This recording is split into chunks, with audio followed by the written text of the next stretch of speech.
A bull market is a broad or a single market in which prices are constantly rising. As a result, investors profit at any price at which they purchase an investment because prices normally continue to climb. Before we reveal a complete guide about the bull market in this video, welcome to Financial and Investment Wisdom. Please take a moment to go down and smash the like button, and if you have not subscribed to our channel yet, what are you waiting for? Please do so and enjoy our channel, Financial and Investment Wisdom. For the majority of investors, a bull market is the most desirable. However, if you are new to investing, it helps to understand what drives the bull market to take advantage of the opportunities available. Let's understand the bull market with the help of examples. In modern American history, the most productive bull market began in 1982 at the end of the stagflation era and ended in 2000 with the dot-com burst. During this secular bull market, a term used to describe a long-term bull market, the Dow Jones Industrial Average (DJIA) averaged 16.8% yearly returns. The Nasdaq, a technology-heavy exchange, more than five-fold increased its value between 1995 and 2000, growing from 1,000 to over 5,000. A long-term bear market followed the 1982 to 2000 bull market. From 2000 to 2009, the market failed to find its footing, delivering yearly returns of -6.2% on average. However, 2009 marked the beginning of a more than 10-year bull market. Analysts believe that the last bull market started on March 9, 2009, mainly led by an upswing in technology stocks. So, how does a bull market work? A bull market often lasts until prices have climbed for so long that investors assume prices will continue to increase.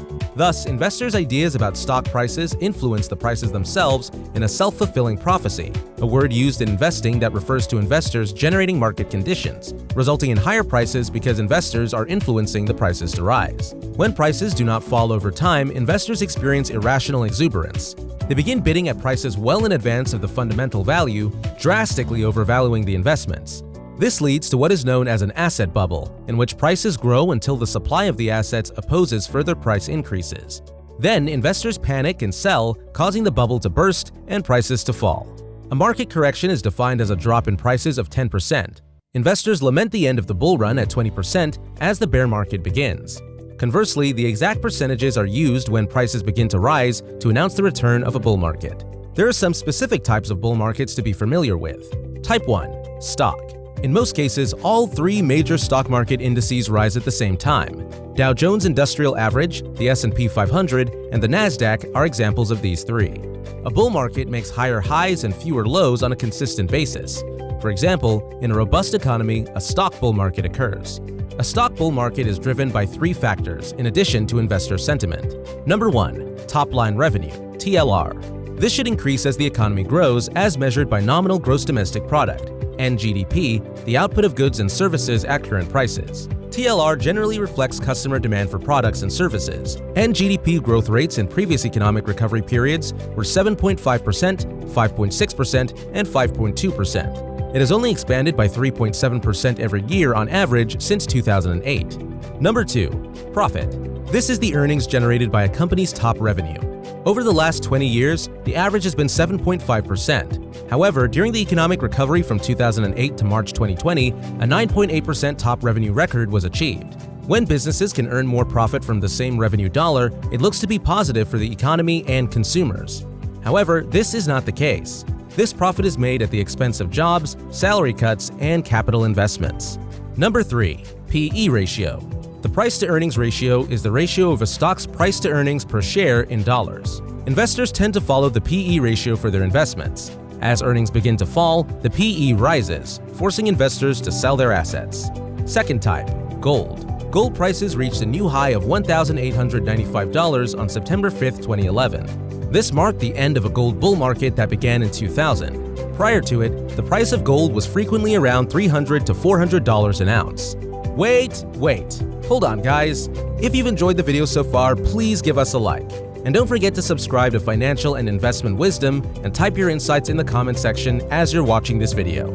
Third type, bonds. Bonds have been bullish since the mid-1980s. This means that investors have not lost money when buying a bond because their rates of return were always favorable. The St. Louis Federal Reserve indexes all show positive returns for this time period. Some came dangerously close to zero returns, but none crossed the line. A bear market is the inverse of a bull market, marked by falling prices and generally veiled in pessimism. According to popular opinion, the use of names bull and bear to describe markets come from how animals attack their opponents. A bull raises its horns into the air while a bear sweeps its paws downward. These actions are analogies to market movement. A bull market exists when the tendency is upward. A bear market exists when the tendency is downward. Bull and bear markets frequently correspond with the economic cycle, which comprises 4 phases: expansion, peak, contraction, and trough. The start of a bull market is frequently an early indicator of economic expansion. Because stock values are driven by public emotion about future economic conditions, the market frequently increases before broader economic measures, such as GDP growth, begin to climb. Similarly, bear markets typically emerge before an economic recession takes root. A typical U.S. recession is marked by a declining stock market that occurs several months before the reduction in GDP. So, how to take advantage of a bull market? Let's see. Investors who wish to profit from a bull market should buy early to capitalize on rising prices and sell when prices have peaked. Although it is difficult to predict when the bottom and up will occur, most losses will be minor and usually transient. After that, we'll look at some of the most popular tactics investors use throughout bull market periods. However, because it is hard to gauge the market's current status, these tactics carry some level of risk. Number 1. Buy and hold. The ability to sell a security at a later period is one of the most fundamental techniques in the process of purchasing a specific asset and holding on to it. This technique necessitates the investor's confidence. Why hold on to security unless you expect its price to rise? For this reason, the confidence that comes with bull markets tends to drive the buy and hold strategy. Number 2. Increased buy and hold. Increased buy and hold is a variation of the short buy and hold strategy involving additional risk. The premise behind the increased buy and hold approach is that an investor will continue to add their holdings in particular security as long as it increases in price. For example, one standard method for increasing holdings suggests that an investor will buy an additional fixed quantity of shares for every increase in the stock price of a preset amount.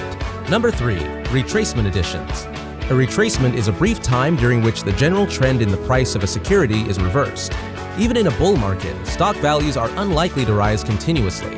Instead, there are likely to be shorter periods with minor dips even as the overall trend goes upward.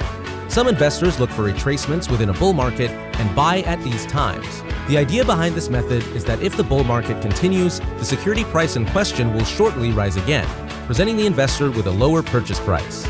Number 4. Full swing trading. Full swing trading is one of the most aggressive methods of profiting from a bull market. Short selling and other strategies will be used by investors following this strategy to try and squeeze maximum gains as shifts occur within the context of a bigger bull market. Are we currently in a bull market? A bull market exists when it has climbed 20% or more over its short-term lows. Since the catastrophic market sell-off during the 2008-2009 financial crisis, the stock market has demonstrated a tenacious bull market, increasing strength and reaching new all-time highs more than 10 years later, despite some sharp pullbacks along the way. That's all for now.